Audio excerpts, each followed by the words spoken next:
Assalamualaikum warahmatullahi wabarakatuh. Perkenalkan, kami dari kelompok 5 akan mempresentasikan awal mula terbentuknya komunitas dan etnis politik muslim di kawasan Melayu. Dosen pengampu Ibu Mina Zahara M. Hum. Kami dari kelompok 5 yang beranggotakan M. Zalfin Hafiz, Sahrul Sapitra, Taufikur Rahman Maulidi, Dela Larasepta, dan Yozan Ananda Femingga. Baiklah, Assalamualaikum warahmatullahi wabarakatuh. Perkenalkan, nama saya M. Zalfin Hafiz. Saya berasal dari kelompok 5. Saya akan menjelaskan hasil daripada diskusi saya sebagai berikut. Islam datang di kawasan Melayu diperkirakan pada sekitar abad ke-7 Masehi. Kemudian mengalami perkembangan secara intensif dan mengislamisasi masyarakat secara optimal yang diperkirakan terjadi pada abad ke-13 Masehi. Awal kedatangannya diduga akibat hubungan dagang antara pedagang-pedagang Arab dari Timur Tengah seperti Mesir, Yaman, atau Teluk Persian, atau daerah sekitar Indian seperti Gujarat, Malabar, dan Bengali, dengan kerajaan-kerajaan di Nusantara semacam Sriwijaya atau dengan Majapahit dari Pulau Jawa. Perkembangan mereka pada sekitar abad ke-13 hingga pada abad ke-15 ditandai dengan banyaknya pemukiman Islam baik di Sumatera seperti di Malaka, Aceh, maupun di Jawa seperti di pesisir pantai seperti di daerah Gresik, Tuban, Demak, dan lain-lain. Pusat-pusat kekuatan ekonomi masyarakat Islam secara tidak langsung terlembagakan dalam bentuk kota-kota dagang atau munculnya para saudagar muslim baik di Malaka, Aceh, maupun pesisir-pesisir Pulau Jawa. Saudagar Aceh, kelompok Sufi, dan para mubalik dari Teluk Persia, Oman, Gujarat, Persia, atau dari berbagai tempat lain dari Timur Tengah terus berakumulasi dengan kekuatan lokal, sehingga terbentuknya komunitas politik, yakni Kesultanan pada abad ke-16. Dari sana para saudagar mendapat perlindungan dari Kesultanan pada abad ke-16. Dari sana para saudagar mendapatkan perlindungan protek mereka ya. Dan semangat lebih untuk meneruskan langkah ekonomi dan dakwanya untuk menembus wilayah timur lainnya seperti daerah Jawa, serta daerah Maluku seperti Ambon, Ternate, Tidore, dan seterusnya, termasuk Kalimantan hingga ke luar Nusantara seperti ke Pulau Sulu dan ke negara Filipina. Sekian yang dapat saya sampaikan. Mohon maaf apabila terjadi kekurangan. Wabillahi taufiq wal hidayah. Wassalamualaikum warahmatullahi wabarakatuh. Assalamualaikum warahmatullahi wabarakatuh. Nama saya Yozan Ananda Femingga. Saya dari kelompok 5 akan membacakan presentasi. Baiklah, langsung saja. Pusat-pusat ekonomi masyarakat Islam secara tidak langsung terlembagakan dalam bentuk kota-kota dagang atau munculnya para saudagar muslim baik di Malaka, Aceh, maupun pesisir Pulau Jawa.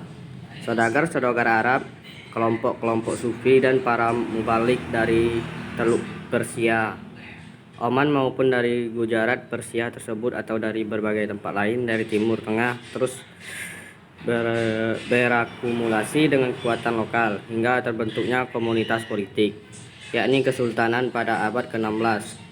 Dari sana para saudagar mendapat perlindungan dan semangat lebih untuk meneruskan langkah-langkah ekonomi dan dakwahnya untuk menembus wilayah-wilayah timur lainnya seperti daerah-daerah Jawa serta daerah Maluku seperti Ambon, Ternate, Tidore, dan seterusnya, termasuk Kalimantan, Pulau-Pulau Sulu, dan Filipina. Assalamualaikum warahmatullahi wabarakatuh. Saya Taufikur Rahman Maulidi akan melanjutkan presentasi dari teman kami, yaitu terbentuknya komunitas Islam di Kepulauan Melayu berawal dari datangnya para pedagang-pedagang Arab ke Kepulauan Melayu untuk menyebarkan agama Islam kepada masyarakat Melayu. Hal ini yang menjadi awal terbentuknya komunitas Islam di Kepulauan Melayu, yaitu daripada pedagang Arab. Adapun cara-cara penyebaran yang dilakukan yaitu pertama yaitu perdagangan, perkawinan, politik, kesenian, pendidikan, dan dakwah. Selanjutnya yaitu mengenai awal kemunculan entitas politik Islam di kawasan Melayu. Entitas ini sebenarnya sudah ada sejak dulu bersamaan dengan masuknya Islam ke Nusantara. Islam datang di kawasan Melayu diperkirakan pada sekitar abad ke-7. Kemudian mengalami perkembangan secara intensif dan mengislamisasi masyarakat secara optimal yang diperkirakan terjadi pada abad ke-13.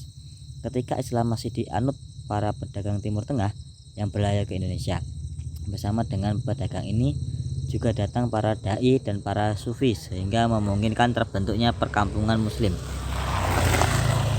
Pada abad ke-13, Islam mempunyai kekuatan politik yang berdirinya Kerajaan Samudra Pasai. Para dai dan sufi inilah yang mempunyai ideologi untuk membentuk sebuah kerajaan sebagai bentuk kekuatan dalam politik untuk menyampaikan dakwah Islam.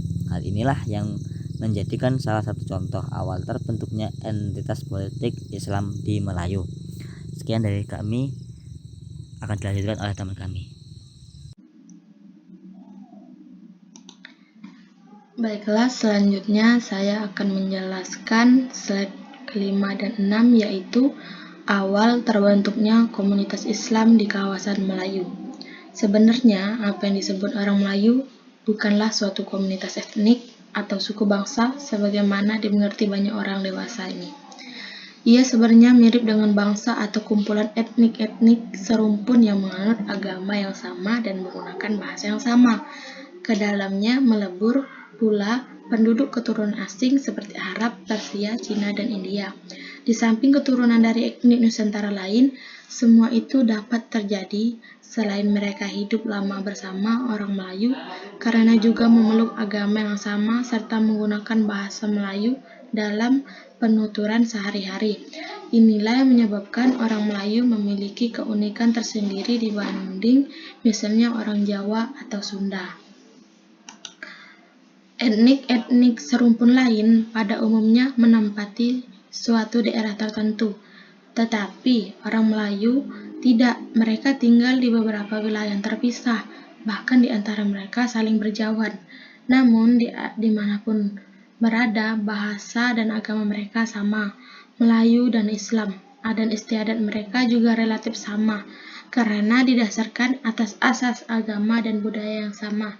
Karena itu, tidak mengherankan apabila kemelayuan identik dengan Islam dan kesusastraan Melayu identik pula dengan kesusastraan Islam.